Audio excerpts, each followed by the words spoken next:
Salut tout le monde, très urgent et très chaud depuis le Sénégal et l'AES. Je vous parle aujourd'hui, vendredi 2 mai 2025. Complot de déstabilisation de la France contre le Sénégal. Complot de déstabilisation de la France et du Bénin contre l'AES. Voilà les deux nouvelles. Cher peuple du Sénégal, cher peuple de l'AES, restons vigilants. La première information qu'on vient d'apprendre, dans les médias mensonges français, il est écrit partout, après le départ, pendant que les forces armées françaises sont en train de quitter le territoire sénégalais, les médias français, les médias mensonges français sont en train de publier que le Sénégal est menacé par l'arrivée des terreaux, que le Sénégal risque d'être attaqué par les terreaux de Iyad Agali qui est en Algérie. Cher peuple du Sénégal, si quelque chose arrive au Sénégal, c'est la France. Comment ils ont su? Et deuxièmement, un colonel de l'armée béninoise, je dis bien, un colonel de l'armée béninoise traite les dirigeants de l'AES de menteurs. Regardez ce colonel. Il vient d'insulter tous les dirigeants de l'AES. Il dit que les communiqués, il dit que toutes les attaques contre le Bénin là, que ça vient de l'AES. Il dit que l'armée monte en puissance là, qu'on dit ça sur le Burkina, le Mali, le Niger. Ce colonel de l'armée béninoise dit que c'est faux. Il dit que l'AES, que les sanctuaires des terroristes là se trouvent dans l'AES. Il dit que c'est l'AES, que les terroristes quittent dans l'AES pour aller attaquer le Bénin. Donc il nous a trop manqué. J'aimerais qu'on lui remette à sa place. Nous demandons aussi à nos autorités de répondre à ce genre d'accusations. C'est des accusations graves.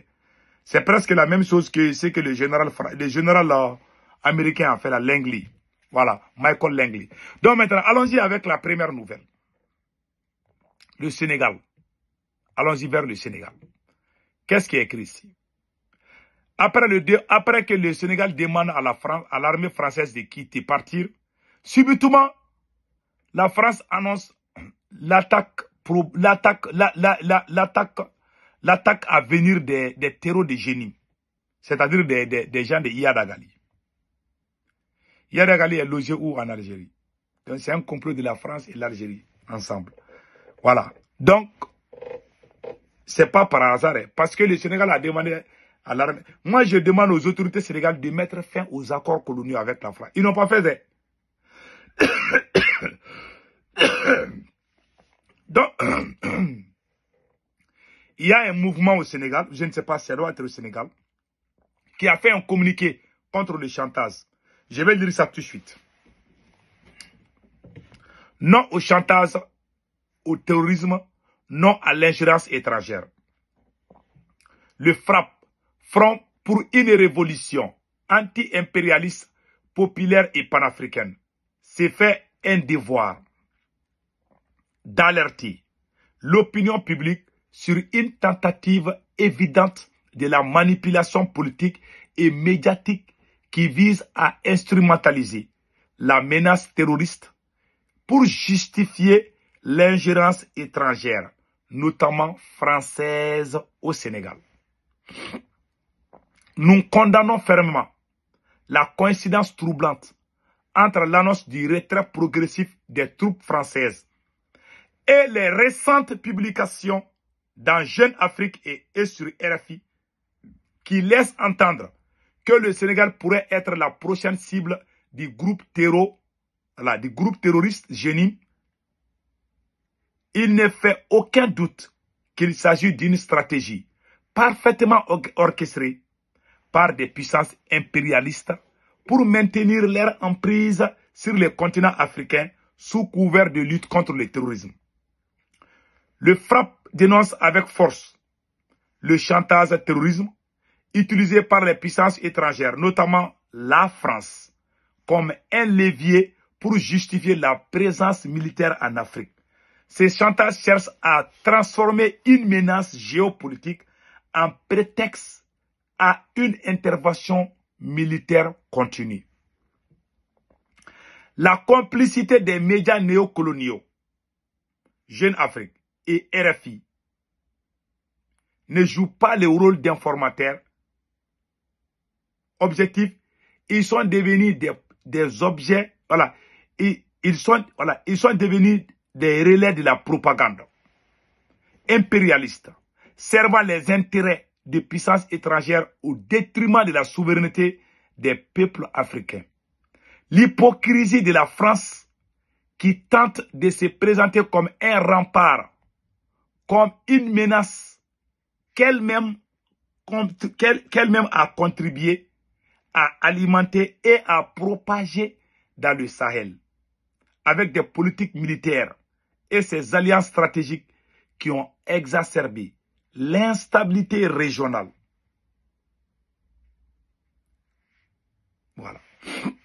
Le peuple sénégalais n'a pas besoin de troupes étrangères pour assurer sa sécurité. Ce dont il a besoin, c'est la souveraineté, de dignité, de justice sociale. Nous affirmons haut et fort que la véritable sécurité du Sénégal réside dans sa capacité à se gouverner lui-même. En bon entendeur, salut. Voilà. Voilà ce qui est écrit ici. Voilà. À se gouverner lui-même. Donc maintenant, pour une Afrique libre, unie et décolonisée. Donc, allons-y maintenant avec, vous avez vu, donc la France, j'ai tout lu, vous avez tous compris maintenant. Donc maintenant, allons-y au Bénin. Les peuples sénégalais doivent faire beaucoup attention. La France est capable de tout. Hein. Voilà un colonel béninois qui s'attaque à l'AES. Je vous laisse écouter. Quand même que je puisse revenir un peu sur la communication que font nos amis de l'AES. Comme l'a dit M. Ompé, cette communication est beaucoup plus orientée politique. Hein. Il faut le savoir. Il faut le savoir et ça ne répond pas nécessairement positivement à la réussite des opérations sur le terrain. Et si la finalité, c'est la réussite des opérations sur le terrain, c'est qu'on devrait quand même se convaincre de ce que, bon, le sud, la partie méridionale de tous ces pays est totalement sécurisé. Mais quand vous voyez les attaques que nous subissons, c'est les attaques au niveau de... C'est à quel niveau du pays? C'est au niveau de nos frontières. C'est au niveau de nos frontières. Ce n'est pas un ennemi qui se renforce à l'intérieur du Bénin pour aller attaquer l'opposition. Cet ennemi quitte la partie méridionale, justement, de nos voisins pour venir nous attaquer. Et ça veut dire que cette partie méridionale est délaissée. Cette partie méridionale n'est pas sécurisée. Cette partie méridionale est devenue un sanctuaire de terroristes. Ce sanctuaire de terroristes, c'est ça qui favorise en fait les attaques que nous subissons. Faut que je dise la vérité. C'est ça qui favorise les attaques que nous subissons. Et quand on rapporte cela à leur communication, est-ce que leur communication arrive vraiment à sécuriser le territoire? C'est qu'il y a quand même un vrai gap par rapport à la nécessité de réussir les opérations et la communication à tout va qu'ils font. C'est vrai, aujourd'hui, ils sont adoubés sur les réseaux sociaux. Mais bon, les résultats sur le terrain ne sont pas comme le disent les réseaux sociaux. Ça, on se dise des vérités. Ouais. Ils sont en train... Bah, ça, c'est la France comme ça. Ça fait chaque jour, le Bénin fait des sorties où les ministres ou, je ne sais pas, les citoyens béninois, certains citoyens béninois sortent pour s'attaquer à l'AES. Ce qu'il vient de dire n'est pas vrai. Ça, c'est fou. Quand on dit que les terreaux, là, ils sont fabriqués au Bénin même. Les terreaux qui ont fait là, ce sont des terreaux même qui sont des Béninois. Ils ont l'air relais partout. Lui, il dort, je pense bien, mais il va se réveiller. Donc, cher peuple de l'AES, restons vigilants. Ça, ce qui se passe là, on appelle ça, c'est la guerre de communication comme ça. Ils veulent gâter l'image de l'AES, mais ils vont échouer, Inch'Allah. Passez un excellent week-end.